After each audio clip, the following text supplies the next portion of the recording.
जनता से आप मिल रहे हैं, क्या वादे करके और किस तरह से वोट मांग रहे हैं, क्या बोल रहे हैं? आज को लेकर के आज इस शहर में है मीटिंग, इससे पहले आपको कुछ ऐसा रिस्पांस मिला है कि लोग कांग्रेस भी अपने आप से मजबूती से लड़ रही थी, सत्ता में वापसी करने के लिए लड़ रही थी। वो दोनों पार्टियों में जो कार्यकर्ताओं को नाराज करके जो टिकट दिया गया है, उससे नाराज है कार्यकर्ता।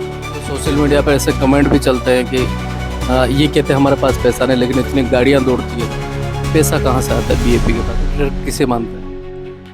मेरा जितेश कटारा एमएलए बनते किसके लिए काम करते हैं? आपसे एक ही बात कहना चाहूँगा कि आप जिस भी तरीके से मेरे पास किसी भी उम्मीद को लेकर के आएंगे, मैं आपको निसंकोच। सलूम्बर में है और सलूम्बर में हमारे बीच में भारत आदिवासी पार्टी के विधायक प्रत्याशी जितेश जी कटारा है और रात में प्रचार करते करते जनसंपर्क करते आज शहर में मेन सिटी में कई जगह शहर के अंदर माइनॉरिटी ओबीसी जनरल सभी समाज के अंदर नुक्कड़ सभाएं की और एक कार्यालय उद्घाटन के समय हमसे आपकी मुलाकात हो रही है। सबसे पहला सवाल ये कि इतने दिन नामांकन के बाद आप घूमे, ग्राउंड रिपोर्ट क्या मिल रही है आपको? आज सलूम्बर विधानसभा के अंदर जब हमने जनसंपर्क किया है, वहाँ लोगों के बीच में पहुँचे हैं, तो जनता मांग कर रही है कि हम लोग इतने पिछड़े हुए हैं। आज भारत देश आज़ाद हुआ, हम लोग रोड जैसी सुविधाओं से आज़ाद नहीं हो पाए। आज हमारा इलाका दबा हुआ है, तो कम से कम हमारे इलाके के लिए, इस विधानसभा के लिए बोलने वाला व्यक्ति विधानसभा में जाए, ये बात उभर करके सामने आ रही है। आपके घर तक पहुंचने के लिए रोड नहीं, वैसे ऐसी कई हम लोग गांव में घूम रहे हैं, पगडंडियां हैं, वापस एक बार घर चले गए तो वापस आने के भी रास्ते नहीं। इतने पिछड़ापन का कारण क्या हो सकता देखो, जो मेरे घर की बात है, वहाँ जाने के लिए रोड नहीं है। मैं उस दर से वहाँ से निकला हुआ व्यक्ति हूँ और मैंने सोचा है कि मेरे जैसे कई सारे जो विधानसभा के अंदर ऐसे परिवार है जिनके हालत ऐसे हैं, तो पिछड़ेपन का कारण यही है कि लोग जागरूक हैं, पर यहाँ के नेता जो बारी बारी से 5 साल इनको कांग्रेस को, 5 साल बीजेपी को वोट दे करके जो आश और उम्मीद लगा करके बैठते हैं, तो नेता जो हैं वो सिर्फ बाजारों तक चले जाते हैं, वहीं तक सीमित रह जाते हैं। ग्रामीण इलाकों में जाकर के देखते नहीं है कि आज हालत क्या हो चुकी है। सलूम्बर विधानसभा के अंदर अंतिम पंक्ति में बैठा हुआ व्यक्ति आज ये आस कर रहा है कि नेता हमारे बीच में आ जाएंगे और हमारी कोई बात होगी वो हम ये सामने रखेंगे, पर वो नेता पलट करके कभी वापस नहीं जाते हैं उनके बीच में। ये सबसे बड़ा कारण रहा है। है? जनता से आप मिल रहे हैं, क्या वादे करके और किस तरह से वोट मांग रहे हैं, क्या बोल के मांग रहे जनता से जिस तरीके से हम मिल रहे हैं, सबसे पहले ये चुनाव जो है, वो चुनाव हम खुद नहीं लड़ रहे हैं।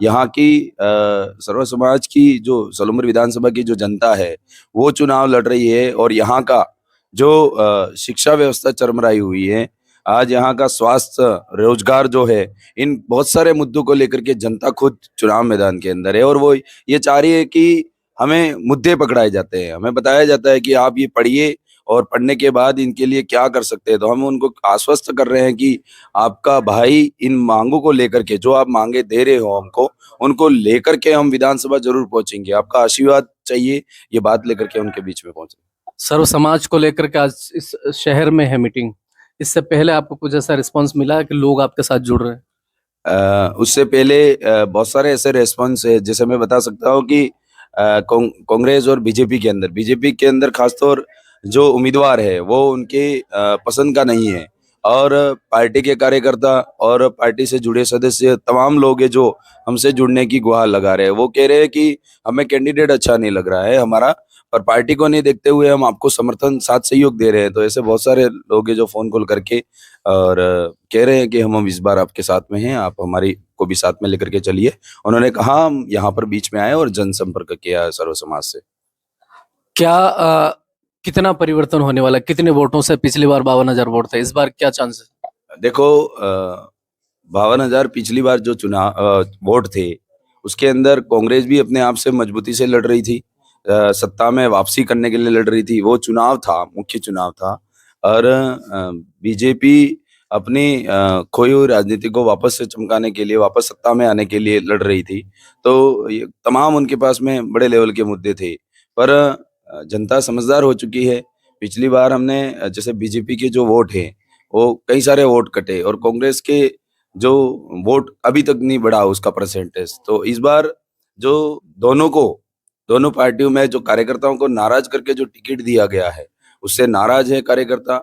और नाराज पक्ष पूरा उनका रुझान, उनका जो ये कह सकते हैं कि झुकाव जो है वो हमारी तरफ है, क्योंकि वो देख रहे हैं कि हमारे लिए योग्य उम्मीदवार कौन है, तो वो हमारी तरफ झुकाव कर रहे हैं। हम घूम रहे मुख्य मुद्दे यहाँ पर हमको मिले। एक तो यहाँ कहीं पास में शुगर मिल बन रही है, वहां से कुछ गांव विस्थापित हो रहे हैं।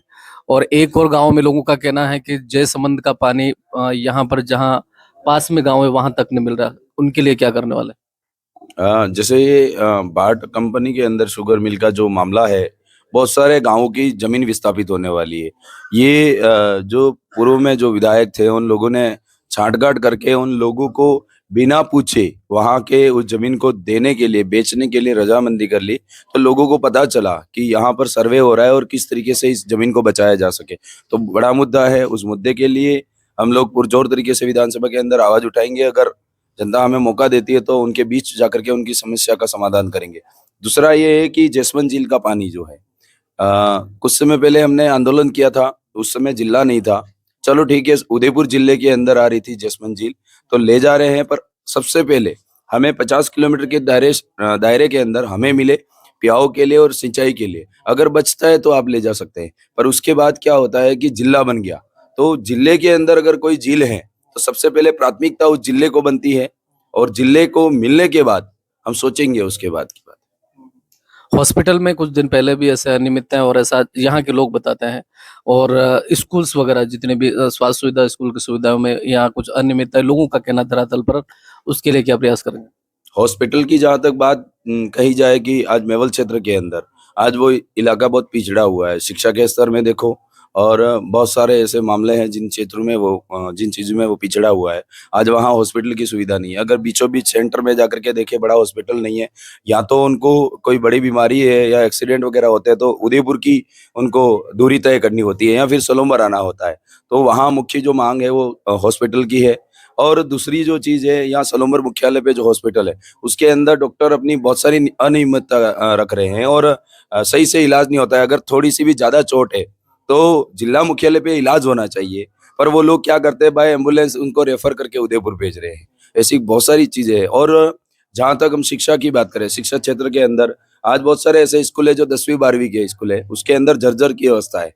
बारिशों के अंदर वो उनकी छत टपकती है, पर फिर भी वहाँ कोई जनप्रतिनिधि जाकर के उनकी बात नहीं सुनता। क्यों? क्योंकि उन जनप्रतिनिधियों के जो बच्चे हैं वो प्राइवेट स्कूल में पढ़ते हैं, और वो सरकारी स्कूल के अंदर गरीबों के बच्चे पढ़ते हैं, तो वो वहाँ जाने के लिए तैयार नहीं है और उस समस्या को समाधान करने के लिए तैयार नहीं है।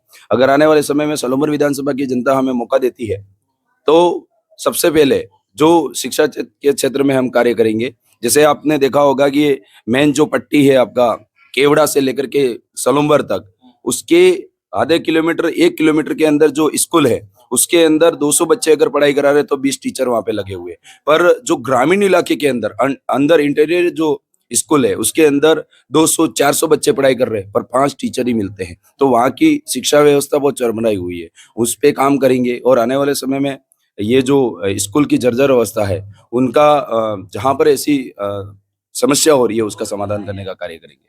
एक सवाल के कुछ सोशल मीडिया पर ऐसे कमेंट भी चलते हैं कि ये कहते हैं हमारे पास पैसा नहीं, लेकिन इतनी गाड़ियां दौड़ती है।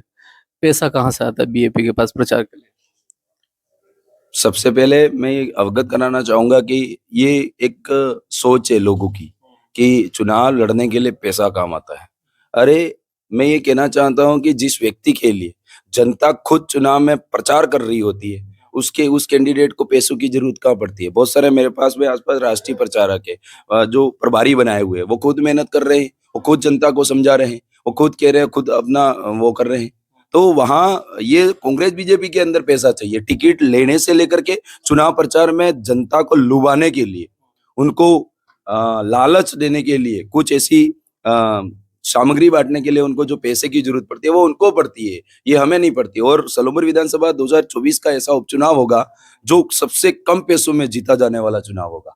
आपका कॉम्पिटिटर किसे मानते हैं? मेरा कंपटीशन में दोनों नहीं है। क्यों नहीं है? क्योंकि एक तो अशिक्षित है और एक पार्टी पहले से टूटी हुई है, उनका बिखराव है, पूरी तरीके से वो बिखर चुकी है, टूट चुकी है, कोई कंपटीशन में नहीं है। जितेश कटारा एमएलए बनते किसके लिए काम करेंगे? जितेश कटारा, मैं खुद अगर एमएलए बनूंगा तो मैं ये कह सकता हूँ कि सलूम्बर विधानसभा की जो सर्व समाज की जनता है उसको साथ में लेकर के जिस प्रकार का जो कार्य होगा संवैधानिक दायरे में लेकर के वो पुरजोर तरीके से करने का काम करेंगे। धर्म की राजनीति को लेकर के, जातिवाद की राजनीति को लेकर के एक अपवाद सा कह सकते हैं, अफवाह चल रही है, सच हो झूठ भी हो, उसको खत्म करने के लिए क्या काम कर सकते ये धर्म की जो राजनीति है वो बीजेपी का ऑक्सीजन सिलेंडर कह सकते हैं। अगर बीजेपी को केंद्र में और राज्य में अगर जिंदा रहना है तो धर्म की राजनीति करनी होगी, तभी बीजेपी जिंदा रह सकती है। ये उनका काम है। हैं? लास्ट में एज ए एमएलए प्रत्याशी ये हमारे व्यूअर्स को और सबको मैसेज आपकी तरफ से। मैं सलूम्बर विधानसभा की सर्व समाज की जनता से अपील करना चाहूंगा कि आपका भाई चुनाव मैदान के अंदर है। मैं आपसे एक ही बात कहना चाहूंगा कि आप जिस भी तरीके से मेरे पास किसी भी उम्मीद को लेकर के आएंगे, मैं आपको निसंकोच आपका जो काम होगा वो मैं काम पूरी तरीके से करूंगा। ये बात कहना चाहता हूँ सभी जनता को। तो देखा दोस्तों, ये थे हमारे बीच में जितेश जी कटारा, सलूम्बर से विधायक प्रत्याशी, और इनसे हमने नामांकन के टाइम पे बात की थी, लेकिन 4-5 दिन से 6-7 दिन से यहाँ पर घूम रहे हैं और लोगों के बीच में जाकर के उनके मुद्दे, उनकी समस्याओं को सुन रहे हैं, और ये उनसे भी वादे कर रहे हैं। तो धरातली रिपोर्ट को लेकर के, इनके जो आगामी इनकी रणनीति को लेकर के, ये क्या किन चीजों को लेकर के लोगों से बात कर रहे हैं, वो सारी चीजें हमने इनसे बातचीत की। और आप हमारी बातचीत से क्या विचार रखते हैं और इनसे और क्या उम्मीद और क्या सवाल आप पूछना चाहते हैं, तो हमारे चैनल के माध्यम से एक बार जरूर करो, हम कोशिश करेंगे और आपके जो सवाल है उनको क्लियर करने की। और हमारे चैनल पर नए हैं तो चैनल को सब्सक्राइब जरूर करें। धन्यवाद।